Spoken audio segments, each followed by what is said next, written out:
Pranam Acharya ji. My question is pleasure a necessity for humans? Do we as human beings need pleasure for survival to be sane? Thank you. The question is pleasure a necessity? Do we human beings actually require pleasure for survival? What is pleasure, first of all? See, we all operate at a certain level of the mind. Call it the level of consciousness. Right? You can take that as our current potential level. This is where we stand. And our potentiality is huge, tremendous. So you stand here and your potentiality is huge. Now, what will happen when you connect these 2 points of differing potentials? What happens when you connect 2 points having potential difference? There is a flow. It could be the flow of water or the flow of electrons. Let's say electrons, current. This flow is called pleasure. This flow is called pleasure. Something is happening. Something is happening. I was at this level. I have been connected to something at this level. And so there is a flow. And I am hopeful. I'm liking the experience. Something is happening. Are you getting it? Now, this is the right kind of pleasure. The pleasure of ascension, the pleasure of rising up, the pleasure of flying high. Unfortunately, for us human beings, another kind of pleasure is possible. You connect this level of your potential to a place that has only this level. Still what you would experience is a flow, no? Are you getting it? Still there is a potential difference, right? If you are connected to something lower than your existing state of consciousness, even then you will have a flow. This flow again is pleasure. This is the kind of pleasure that sinks you. For example, the pleasure that you get in doing something utterly lowly. Is there not pleasure in random debauched mischief? That is when 240 volts is getting connected to 100 volts. And you experience the flow. And that flow titillates. Well, something is happening. Something great is happening. The flow of energy in the downward direction. Unfortunately, most of the pleasure that we experience is the flow in the downward direction. Pleasure is greatly important. We all definitely need pleasure, but we need pleasure of the upward kind. Instead, the market serves us pleasures of the downward kind. So much so that the word pleasure has become synonymous with fall. You would hardly find anyone rising in pleasure. If you want to see somebody falling, go and watch his moments of pleasure. Those will be the moments in which he will be falling in life. That's the sad situation we have come to. But that's not necessary. In fact, without pleasure, you cannot rise. That is the importance of pleasure. And that kind of pleasure that takes you higher, there is a special name for it. It's called joy. It's not ordinary pleasure, not ordinary happiness. It's called joy. It takes you higher. But it's a very demanding and very extracting, very expensive pleasure. The lowly kinds of pleasures are cheap. You can get them very easily.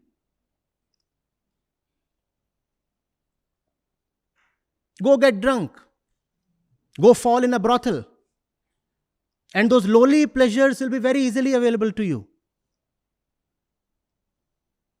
Go binge and then fall asleep, knowing fully well that you have assignments to submit. There is pleasure, right? There is pleasure in overeating and then falling asleep. Is there not pleasure in that? Most of our pleasures degrade us. But equally, Vedanta tells you that without pleasure you cannot live. It's just that you have to choose the higher kind of pleasure. You have to choose pleasure that takes you upwards. And mind you, if you think you are doing the right thing in life and it is not giving you that high pleasure, then that thing cannot be right for you. One characteristic of the right thing is that it is immensely pleasurable. However, this is not an exclusive characteristic. Even wrong things are greatly pleasurable. And you have to be discreet. Pleasure comes from both directions.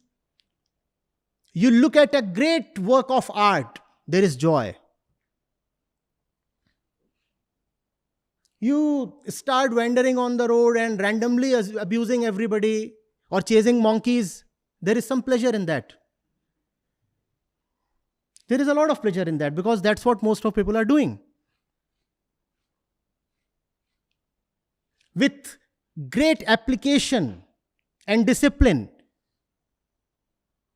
you learn how to play the guitar or the sitar. There is joy in that. But that's an expensive joy, we said. You get angry and you pick up the guitar and put it 5 times, bang it on the floor, and it breaks. And for 1 minute there is great pleasure. Playing tennis, you play a great shot and then kiss your racket. There is joy. You play an awful shot and then hit the turf with your racket 10 times and smash the racket itself. There too you have some pleasure. Have you not seen players doing that? As if the racket has played the shot. So they want to explode the racket. And there are players who play wonderfully well and they put the racket on their forehead. Playing a great shot requires discipline. It is expensive. It requires you to control your animalistic instincts because your instincts are telling you, what is the need for further practice? Coach, let me go home. I want to sleep. Coach, my legs are on fire. And my shoulder is hurting. And there is this tennis elbow to boot. Let me please go. That's the lower kind of pleasure. You avoid work. You shirk your responsibilities. There is the lower kind of pleasure. The higher kind of pleasure we all need. We cannot live without pleasure. I agree with the questioner. But I repeat, please ask yourself, the pleasures that you are having in life, are they taking you higher or are they making you more of animals? Now, what's wrong with being an animal, sir? That's not your nature. You will suffer. You are not an animal. Why are you trying to be an animal? Why are you doing things that animals do? The kinds of pleasures most of us are into. Marijuana, weed. Do these turn you conscious? No, but they are pleasurable. They are pleasurable because there is something happening. There is something happening, so you feel probably the right thing is happening. At least I am no more in my current state because the current state is of suffering. So some displacement has happened. Some movement is happening. And you hope that the right movement is happening. No, the right movement is not happening. Most of the times, the default movement is the wrong one. The right movement, you have to be very careful about. It's a sensitive, delicate thing. It has to be crafted. It has to be engineered with all your intelligence and devotion. The wrong thing is like free fall in gravity. It just happens. What does it take take an airplane up 35,000 feet. It takes generations of engineering to put the plane up there. What does it take for the plane to crash? Nothing. One drunk pilot and the plane is gone. It's always easier to fall. And there must be some pleasure in letting the plane drop, right? I'm sleeping. I can't help it, I'm sleeping. Go for the right kind of pleasures. Spirituality is about having great pleasures, the kind of pleasures that normal people cannot even think of. Do not think that the spiritual person leads a boring or dull or dead life. No. The really spiritual person is drunk on pleasure. You cannot imagine his state of inner euphoria. He is ecstatic on something that is totally unavailable to the commons. Are you getting it? So kindly don't be so serious. Even I am not.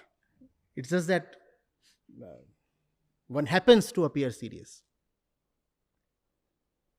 Are you getting it? Huh? Joy is for the real human being, for the real adult. Cheap pleasures are for kids.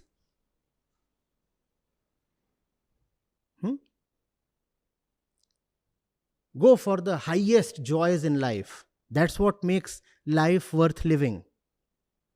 Go for tough attainments. And by tough attainments, I do not mean things that you get by competing with a million other people. They are not tough attainments. If a million people want the same thing that you do, then you are just one of them. Are you not? Please see that. The toughest attainment is about wanting something that no one else wants. But that's not what our education and society has taught us. We have been told, a million people wrote the JEE and you are in the top 1 percentile, therefore you are special. Well, special we probably are. But think of it. Please think of it. How special are we if we have all the common desires? The one who did not get selected desired to get selected. The one who got selected desired to get selected. The desire is just the same. So where is the difference? Can you desire something that transcends commonness? Can you question the common desire itself and ask it, why am I obliged to fulfill you? You rascal, you petty desire, why should I invest my time, my life, my energy in fulfilling you? Did your desires take your permission to arise? Please, go into the process of desire. Do desires come with your consent, your permission? No. Desires just arise. And once they arise, you are a slave to them. Normal human tendency. Once the desire arises, we become a slave to them. It's just that we say, oh, these are my desires. How are these your desires when you never desired them? Do we desire our desires? No, they just come. And where do they come from? They come from influences, they come from conditioning, and they arise from the bodily configuration. And once they arise, we act as if we own them. We say, oh, this is my desire. And then we run after those desires. And 1,000 others are running after the same desires. And if we succeed in the competition, we say we are special. No, we are not. Can you question desire itself? And when you question desire itself, then you learn the right desire. And the right desire is very, very rare. And that's where joy is. That's where the highest pleasure is.